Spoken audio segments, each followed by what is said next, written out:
कर्ण किसी से डरता था? यस और नो बोलो फटाफट से। क्या बोलोगे? भैया कर्ण किसी से नहीं डरता था।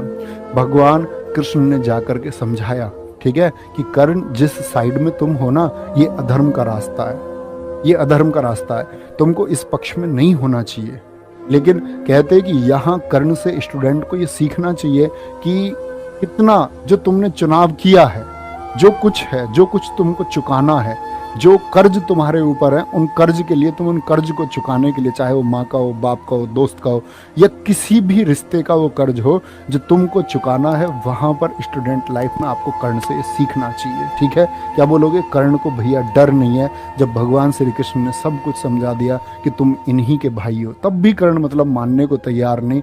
तब कर्ण की कुछ लाइन है बच्चे, और अपने जीवन में तुम एक बात याद रख लेना, अगर तुमने सोचा है कि तुम कॉम्पिटिटिव एग्जाम पास करोगे, कि कॉम्पिटिटिव एग्जाम तुमको पास करना है, तो तुमको उस हौसले से डिगना नहीं। डिगने का मतलब है कुछ भी स्थिति आ जाए। अभी एक बच्चा मिला मुझे, इसका बच्चे क्या नाम था मानो, हाँ शिवम शर्मा, एक बच्चा मिला हमारे यहाँ पड़ोसी गांव का। अभी सुनो, उसने बताया एसएससी जीडी में उसका बच्चे का स्कोर लगभग 140 के आसपास है।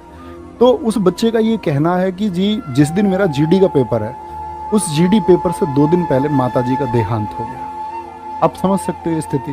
बोला जी पिछला जीडी भी देना था, तो पिछले जीडी में भी मम्मी हॉस्पिटल में थी, तो मम्मी ने इस बार ये मुझसे बोला था कि तुमको तुम्हारी नौकरी पहले भी लग जाती और इस बार तुमको नौकरी लगना है। कह रहा कि भैया मम्मी एक्सपायर हुई है, 2 दिन पहले मैं पेपर देने गया हूँ, और कह रहा कि ये स्थिति है, मम्मी हमारी एक्सपायर हो गई।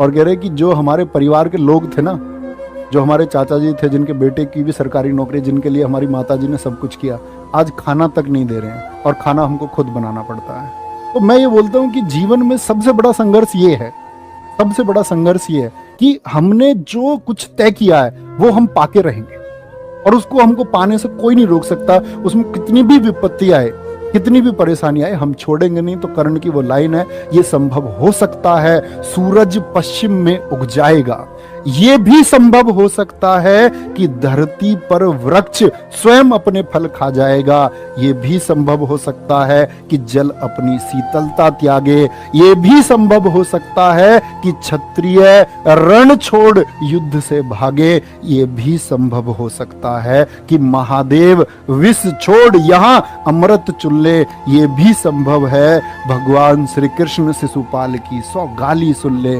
ये भी संभव है। तो क्या कहते हैं फिर? कहते हैं मैं परशुराम का शिष्य कर्ण, मैं परशुराम का शिष्य कर्ण, गंगा भी मुझे बहा नहीं सकती, तीनों लोक और 10 दिशाएं मुझको हिला नहीं सकती। तो ये वो कॉन्फिडेंस तो अंदर रहेगा ना कि भाई मैंने ये तय कर लिया है और ये मैं करके रहूंगा। दुनिया